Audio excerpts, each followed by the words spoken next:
Hello guys, আবার চলে এলাম তোমাদের সামনে আবার একটা রেসিপি নিয়ে। কাবলি ছোলা দিয়ে পনিরের রেসিপি। তো প্রথমে কাবলি ছোলাটাকে ভিজিয়ে রেখেছিলাম, তো এখন এটাকে সেদ্ধ করে নেব। তো আমরা একটা প্রেসার কুকারে সামান্য কিছু পরিমাণ জল দিয়ে কাবলি ছোলাটা দিয়ে এবং অল্প পরিমাণ লবণ দিয়ে দিয়ে এটাকে দুটো সিটি মেরে নেব। তো ভালোভাবে এটা সেদ্ধ হয়ে যাবে। সামান্য পরিমাণ একটু হলুদ ব্যাস দিয়ে বসিয়ে দিন সিটিতে।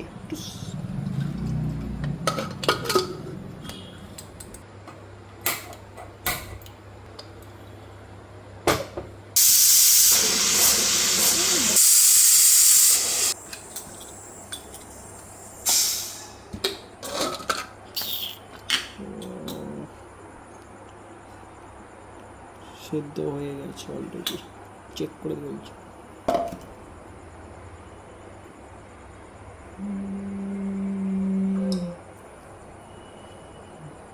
ভালোভাবে সেদ্ধ হয়ে যাওয়ার পরে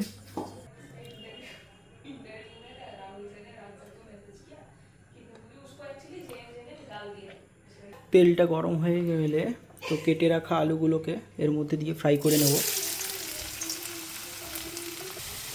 দেখুন আলুটা ফ্রাই হয়ে এসছে, তো এটাকে আমরা এখন উঠিয়ে নেব।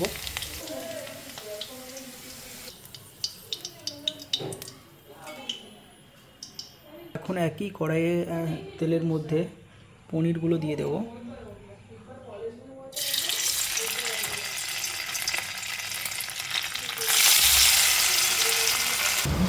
তো এখন পনিরটা ফ্রাই হয়ে এসছে, এটাকে এবার উঠিয়ে নেব। তো একই কড়াইয়ের মধ্যে আমরা দিয়ে দেব মশলা হওয়ার জন্য পেঁয়াজ,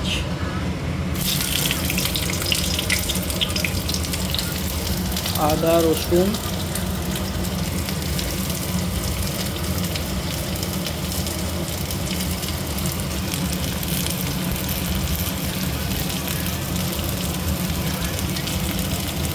আর টমেটো, সঙ্গে দুটো কাজু বাদাম। দেখুন এটা ভালো করে ফ্রাই হয়ে এসছে, তো এটাকে আমরা এখন পেস্ট করে নেব।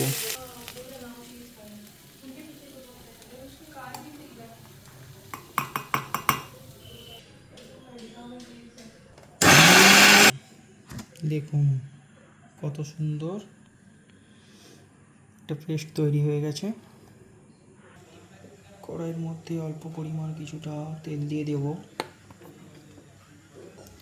তো এর মধ্যে দিয়ে দেব দুটো শুকনো লঙ্কা, অল্প একটু জিরে আর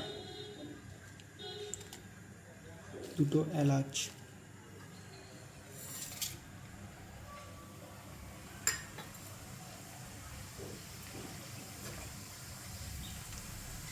এরপরেই এর মধ্যে দিয়ে দেব সেই মিক্সিতে গ্রাইন্ড করা পেস্টটা।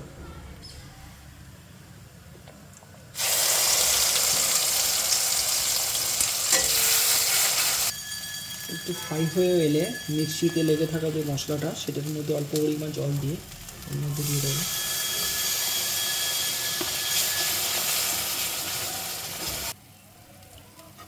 একটু ভালো লাল লাল হয়ে এলে তার মধ্যেই আমরা দিয়ে দেবো সেই সেদ্ধ করে রাখা চানা আর ফ্রাই হয়ে রাখা আলুটা দিয়ে ভালো করে এটাকে একটু কষিয়ে নেব। অল্প একটু হলুদ,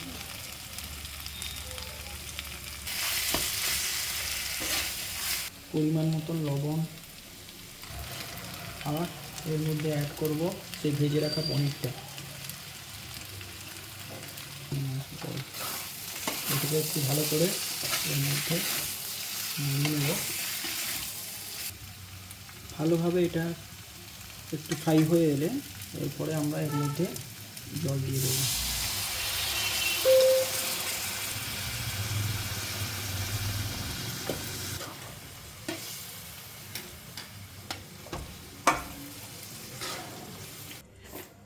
আর অল্প পরিমাণ একটু কস্তুরি মেথি উপর থেকে দিয়ে দেবো।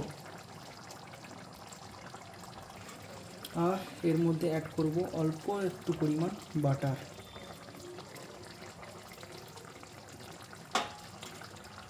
আর ওপর থেকে সামান্য একটু ধনেপাতা।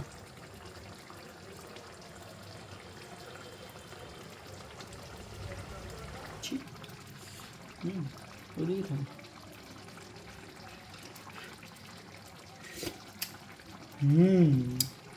সেই হয়েছে।